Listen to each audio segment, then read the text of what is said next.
Mr. Chair, Mr. Chair, excuse me, Mr. Chair, because the last time I was here, I was only allowed 2 questions by you, and yet mga kasamahan ko rito bilang respeto sa mga kasamahan ko, they were allowed na 1 to sawa. Dapat maging fair ka, Mr. Chair. Pag sinabi mong 2 questions, 2 minutes talaga, you have to stick with it. You're not being fair, Mr. Chair. I am fair kasi nandito ka sa... No, kasi nung last time, sabi mo sa akin 2 questions lamang. Sabi mo 1 question. Sabi ko, tinitipid mo ako, sabi mo 2 questions. And now, pinapayagan mo kahit na ilang questions. Be fair, Mr. Chair. Teka muna, bago tayo magkaroon ng impression na walang fair dito. Noon, sinabi ko na in the earliest statement na como nag-uumpisa tayo noon at kinakailangan nating mabakate ang plenary at exactly 2:15, kaya tayo nagmadali. Kaya naman sabi ko sa inyo, pasensya na muna.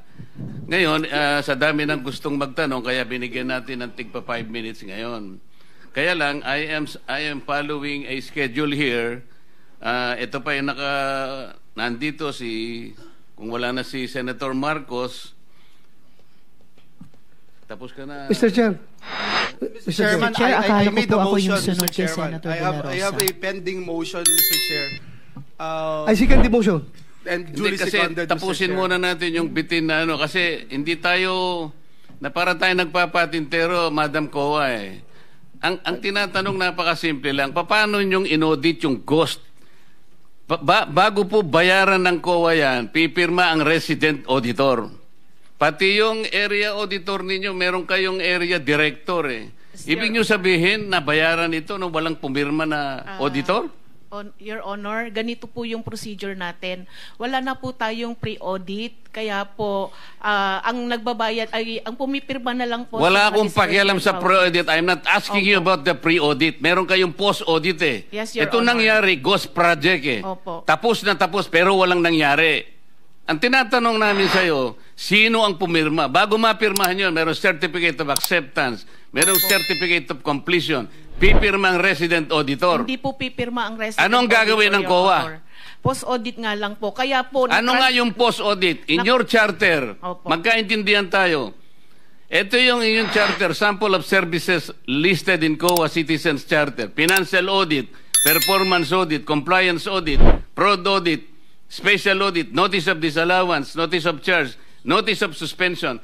Among these, alin ang akma doon sa performance ng contract? Opo. Nasaan kayo? Papasok po siya sa compliance, sir. Sus Mariosep, Opo. wala nga ang compliance Ganito po, Your Honor, marami pong observation ng mga auditors natin pagdating po sa compliance nila sa procurement. Sinong mag-a-avail ng compliance?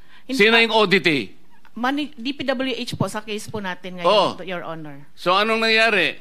Marami pong observation ng mga auditors natin, sir, pagdating po sa compliance nila ng 9184. Kapag ba ang chairman mismo pumunta rito, he can present better questions than you, answers than you? Pareho lang din po yung isasagot, Your Honor. Kasi ganun Pareho po yung proseso isasagot natin. Opo. Sandali lang.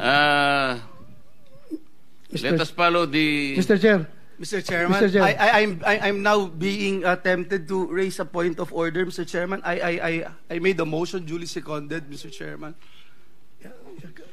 kasi nga kung... To subpoena, Mr. Chairman, today, Mr. Chairman, I'm asking it today because they said if that will help us, okay. Any second? Yeah, it was already seconded, Mr. Chairman. There's a motion and there's second. The motion is approved. Then let's continue Mr. with Chairman. the questioning.